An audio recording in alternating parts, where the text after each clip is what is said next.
ബംഗ്ലാദേശിൽ ഇന്ന് പൊതുതെരഞ്ഞെടുപ്പാണ്. പാർലമെന്റിലെ 300 സീറ്റുകളിലേക്കായി 1981 സ്ഥാനാർത്ഥികൾ മത്സരരംഗത്ത്. വിദ്യാർത്ഥി പ്രക്ഷോഭത്തെ തുടർന്ന് ഷെയ്ഖ് ഹസീന സർക്കാർ പുറത്തായ ശേഷമുള്ള ആദ്യ തെരഞ്ഞെടുപ്പാണ് ബംഗ്ലാദേശിൽ ഇപ്പോൾ നടക്കുന്നത്. വിനീത വിജി വാർത്തയുടെ അപ്ഡേഷനുമായി ഡൽഹിയിൽ നിന്ന്. വിനീത, ഗുഡ് മോർണിംഗ്, പറയൂ.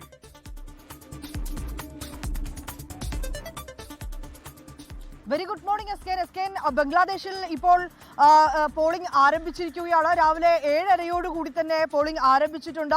വൈകിട്ട് 4:30 വരെയാണ് പോളിംഗ് അവസാനിക്കുന്ന സമയം. ഏതാണ്ട് 42,000-ലധികം പോളിംഗ് സ്റ്റേഷനുകളാണ് ഉള്ളത്.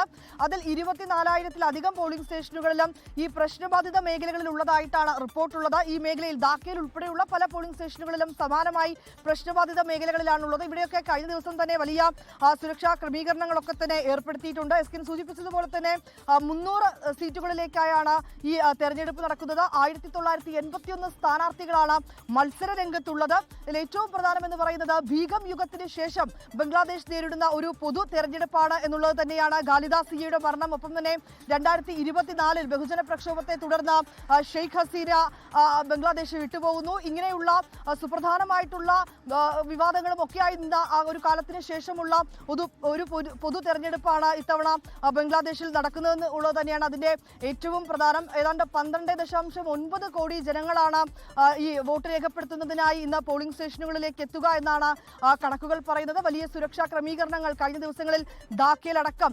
ഏർപ്പെടുത്തിയിട്ടുണ്ടായിരുന്നു. അതിൽ ഏറ്റവും പ്രധാനമെന്ന് പറയുന്നത് ഖാലിദ സിയയുടെ മകൻ താരിഖ് റഹ്മാന്റെ നേതൃത്വത്തിലുള്ള ബംഗ്ലാദേശ് നാഷണലിസ്റ്റ് പാർട്ടിയും ഒപ്പം തന്നെ ജമാഅത്തെ ഇസ്ലാമിയുടെ നേതൃത്വത്തിലുള്ള 11 പാർട്ടികളുടെ സഖ്യവും തമ്മിലാണ് പ്രധാന മത്സരം നടക്കുന്നത്. ഷെയ്ഖ് ഹസീനയുടെ അവാമി ലീഗിന് നിരോധനം ഏർപ്പെടുത്തിയിരിക്കുന്നതിനാൽ ഇത്തവണ മത്സരരംഗത്തുണ്ടാകില്ല.